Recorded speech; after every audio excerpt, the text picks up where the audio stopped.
and welcome to this Microsoft Excel tutorial on cell references. This is one of the most basic and important functions used in Excel. There are three main types of cell references, which are relative reference, absolute reference, and mixed reference. Let's see what they are and how to apply them one by one. First, we'll take a look at relative references. Relative referencing is the default type of reference used in Excel. So by default, all cell references are relative references. This means that when a particular reference is copied across multiple cells, they change based on the relative position of rows and columns. For example, let's look at these items with their quantity and price here.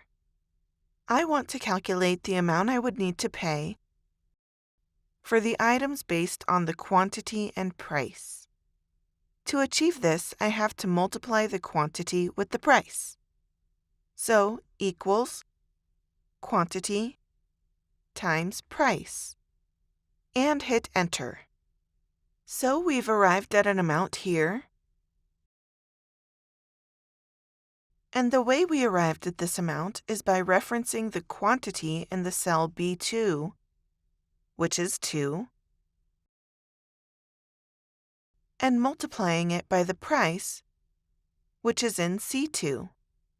So B2 multiplied by C2 gives us the amount.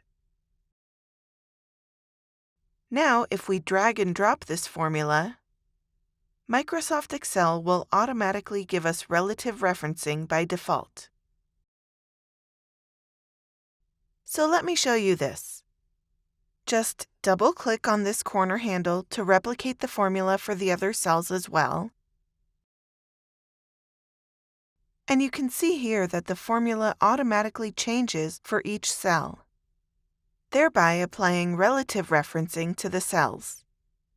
The paid amount of the item mouse is arrived at by multiplying the quantity B2 and the price C2. So when I drag this particular formula to the other cells, the number of the row automatically changes. So Excel has automatically calculated the correct final amount to be paid of the next item by referencing the next row. Here we've got the quantity of the keyboard and the price of the keyboard multiplied.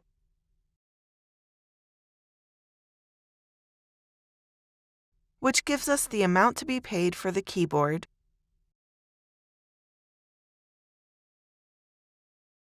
and it has similarly done relative referencing and taken care of the other cells by default as well.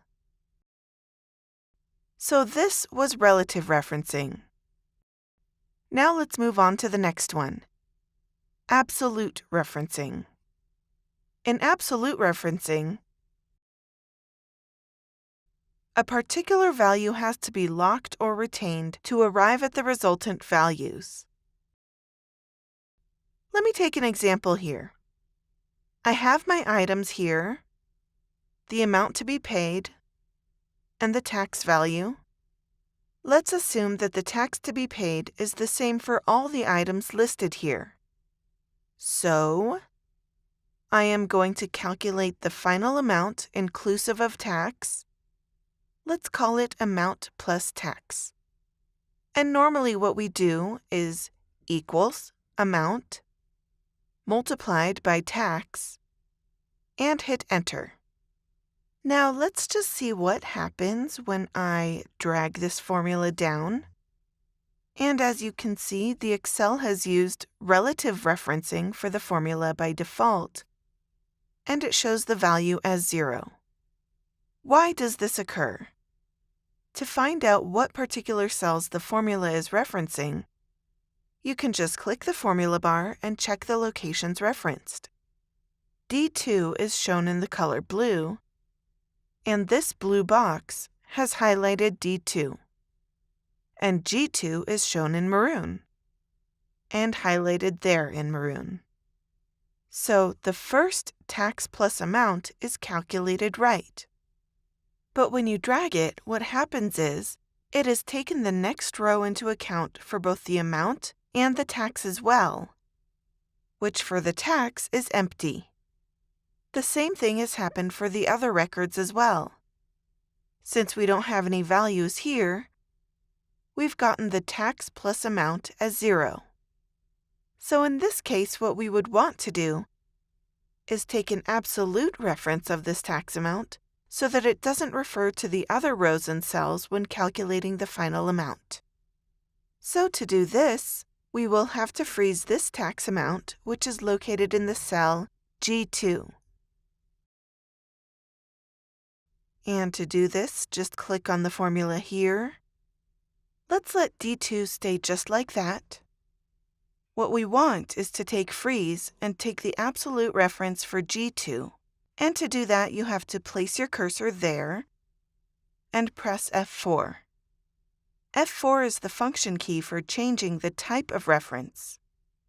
So press F4. It's added a $sign next to the column name and the row number, which means in this formula, we have locked this cell for absolute referencing. Now hit Enter. Now try dragging and dropping to the other cells. So we have now arrived at the correct amounts, which are inclusive of tax. Since we've locked this particular tax amount, all the cells have taken the tax amount from the cell G2. You can also check here. It has taken amount times G2. The next rows also have taken amount multiplied by G2, and this is how we use absolute referencing. The last one we'll take a look at is mixed referencing. Mixed referencing is a combination of absolute referencing and relative referencing. We again have some sample data here. And let me take the same items and their amount inclusive of tax. I have a quantity here as well. So for now, let's not consider this quantity. Instead, we're going to take these quantities, which were sold across 3 different months.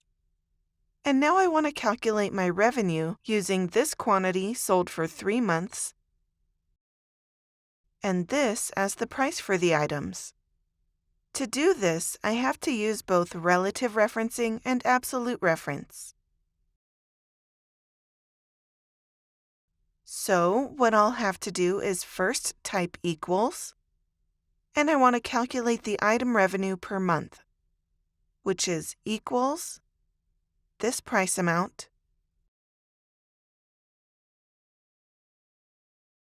multiplied by the quantity sold here. And since we're taking it for January, click on the quantity sold and hit Enter. So I've now got my numbers here.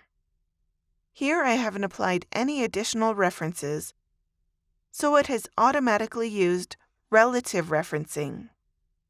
Just drag and drop and see what happens. So, what happens is that we get zeros again, as the reference taken is relative and we do not have any information in other cells being referenced. So this reference does not work here. In order to arrive at the revenue, we have to use a combination of both absolute and relative referencing. To do this, we need to freeze the column E here,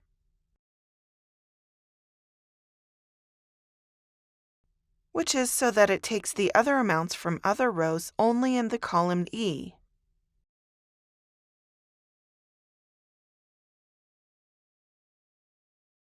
Now to freeze it correctly, I have to freeze only the column name. So click F4 once, twice, and thrice. And now we've got the $sign only in front of E. Again, when it comes to B10, I would want the 10th row to be frozen. because the 10th row is where I have all the quantity sold for months. So I should apply dollar to just the row number 10 here and not the column. So put your cursor here and click on F4. Again, now we've got a dollar sign which freezes the row here and freezes the column here. Hit Enter.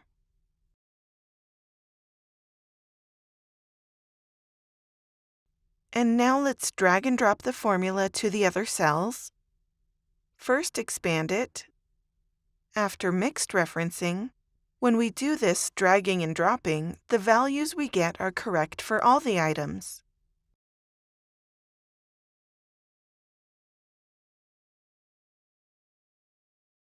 And that's all for this video. Thanks for watching.